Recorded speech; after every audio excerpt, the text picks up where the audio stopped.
Il y a un des gros chantiers, c'est celui du logement. Il y a un vrai problème de crise. Il y a eu 7 ou 9 000 places de logements d'urgence qui ont été débloquées. C'est largement insuffisant. La Fondation Abbé Pierre en parlait il y a une semaine.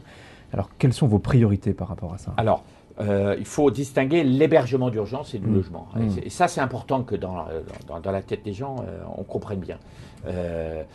L'hébergement d'urgence, c'est les gens qui sont à la rue. Et on a un droit constitutionnel, c'est le droit à un toit. Donc, on ne peut pas laisser des gens dans la rue, c'est pas possible. Donc, inévitablement, on accueille ces personnes-là en hébergement d'urgence avant de leur trouver un logement stable. Or, qu'est-ce qu'on constate? On n'a jamais eu autant de places d'hébergement d'urgence en France. Même la Fondation Abbé Pierre le reconnaît.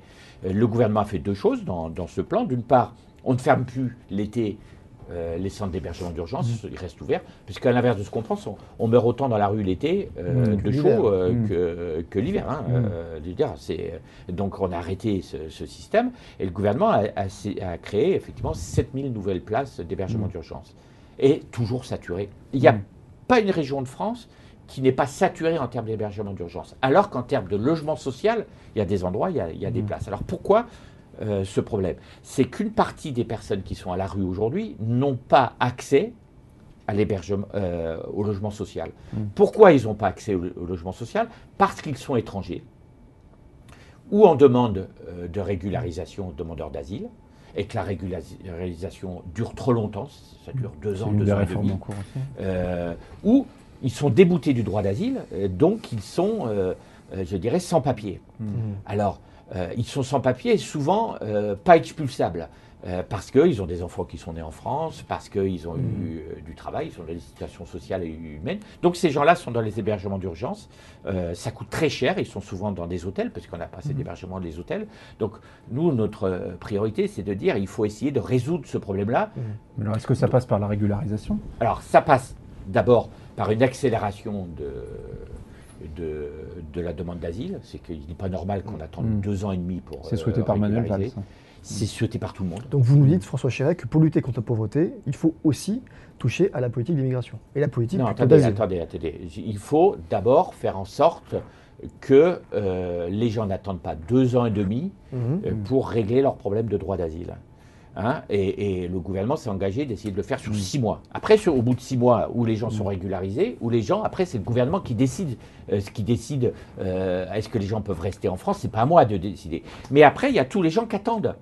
Et vous avez des gens dans notre pays qui sont sans papier, mais qui ne sont pas expulsables. Ils ne sont pas expulsables parce que leurs enfants sont nés en France et ils sont français. Et ce qu'on appelle une zone grise. Ils sont une zone grise.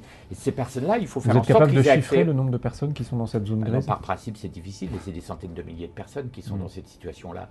Et c'est des éléments que j'aimerais bien regarder à l'année 2014 pour ces personnes-là. Et les chiffres du ministre de l'Intérieur a montré que le président gouvernement, y compris le président gouvernement, nous a dit qu'il expulsait massivement les gens. Il ne l'a pas fait. Il ne l'a pas fait. Donc on voit bien aujourd'hui qu'il ne l'a pas fait. Mais ces personnes-là, on ne peut pas les laisser dans la rue. On ne peut pas les laisser dans des hôtels. Ça coûte, j'ai envie, une fortune à l'État. Donc ce qu'on leur propose pour régler ce problème-là, c'est de faire en sorte que ce soit des associations qui louent les appartements dans des appartements sociaux et qui les sous-louent à ces familles-là pour que ça coûte moins cher et qu'on essaye de trouver une solution, je dirais, humaine et sociale pour ces personnes. Vous parlez de réduire les coûts, et justement on a une question d'internaute qui est partagée par pas mal de monde, c'est ce plan, est-ce que ça va augmenter nos impôts?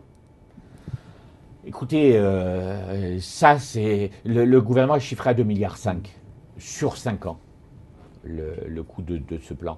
Donc inévitablement, c'est une augmentation des dépenses. Mais après, l'augmentation des impôts, elle n'est pas liée directement à l'augmentation de telles dépenses. Après, c'est au gouvernement d'équilibrer sur ces dépenses, sur d'autres dépenses publiques. C'est ce qu'il essaie de faire. Vous avez déjà des pistes là-dessus, peut-être que vous avez mais non, moi, c'est pas à moi à dire pour payer ça, il faut supprimer ça. Laissons les politiques le faire et le gouvernement le faire. N'attendez pas à moi qui définissent. On voit bien qu'ils cherchent quelques milliards d'euros pour globalement diminuer les dépenses publiques. Donc je crois que après c'est un choix dans les dépenses publiques, c'est pas moi le faire.